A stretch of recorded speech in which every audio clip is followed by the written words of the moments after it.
నెయ్యి కల్తీ జరగలేదు అని వైసీపీ వాళ్ళు చాలా రోజుల నుంచి మాట్లాడుతున్నారు. నెయ్యి కల్తీ జరగలేదు, తిరుమల తిరుపతి లడ్డూ ప్రసాదానికి ఇచ్చే నెయ్యి కల్తీ జరగలేదని నేను వారితో పూర్తిగా ఏకీభవిస్తున్నాను. నేను నెయ్యి ఉంటే కదా కల్తీ జరగడానికి. డీజిల్ కల్తీ అని మనం అంటాం, దాని అర్థం ఏమిటి? 20% 30% డీజిల్ ఉంటుంది, మిగతా ఏదో కిరోసిన్ కల్తీ చేస్తాడు. పాలు కూడా కల్తీ జరిగినట్టే దాని అర్థం ఏంటి? పాలల్లో నీళ్లు పోసి ఉంటారు, పాలు ఉండాలి కదా. కాబట్టి అసలు నెయ్యే లేనప్పుడు కల్తీ క్వశ్చన్ ఎక్కడొస్తుంది?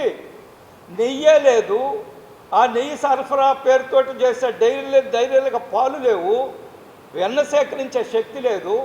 కాబట్టి నెయ్యి కల్తీ జరగలేదు, అంత దుర్మార్గమే జరిగింది. కెమికల్స్ అన్నీ కూడా కలిపి ఆ నెయ్యి వాసన వచ్చేటట్టుగా, ఆ ఫ్లేవర్ వచ్చేటట్టుగా ఆ లడ్డూలు తయారు చేశారు. ఇంతకంటే దుర్మార్గం ప్రపంచంలో ఇంకోటి ఉంటుందని నేను అనుకోవడం లేదు. వీళ్ళందరినీ కూడా శిక్షించబడాలి ఈ దుష్ట చతుష్టయం. ఈరోజు ఎంత అబద్ధాలు చెప్తున్నారు చూడండి. కరుణాకర్ రెడ్డి దగ్గర నుంచి మొత్తం అందరూ కూడా ఎన్ని తప్పుడు పనులు మొత్తం చిక్కిపోయారు, దొంగలు చిక్కిపోయారు.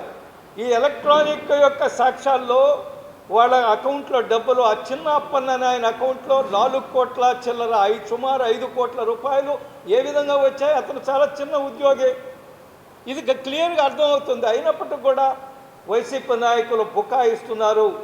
జగన్మోహన్ రెడ్డి గారికి నిజంగా నిజాయితీ ఉంటే, చిత్తశుద్ధి ఉంటే వీళ్ళందరినీ కూడా ఆయన పార్టీలోంచి బహిష్కరించాలి. భూమని కరుణాకర్ రెడ్డిని, చెవిరెడ్డి భాస్కర్ రెడ్డిని, లేదా వైవి సుబ్బారెడ్డిని. ఆయన చిన్న ఆయనే కదా వైవి సుబ్బారెడ్డి, కానీ అది చెవిడు ఎందువల్లంటే జగన్మోహన్ రెడ్డి గారికి కూడా తెలుసు. అది ఈజ్ ద కింగ్ పిన్. ఆయనే ఉండి అన్ని నడిపించాడు అక్కడ తిరుమల తిరుపతి దేవస్థానం. ఎందుకంటే హిందూ ధర్మం మీద విశ్వాసం లేదు, హిందూ సంస్థలు క్షీణించిపోవాలా, అవి అవమానించబడాలా, అందుకని ఆ కుట్రతో చేశారు. ఈరోజు కొత్త విషయాలు బయటకు వస్తున్నాయి. ఖచ్చితంగా దోషులందరూ కూడా కటకాలు లెక్క పెట్టాలని మేము డిమాండ్ చేస్తున్నాం. రెండవది జోగి రమేష్ వ్యవహారం చూసాం.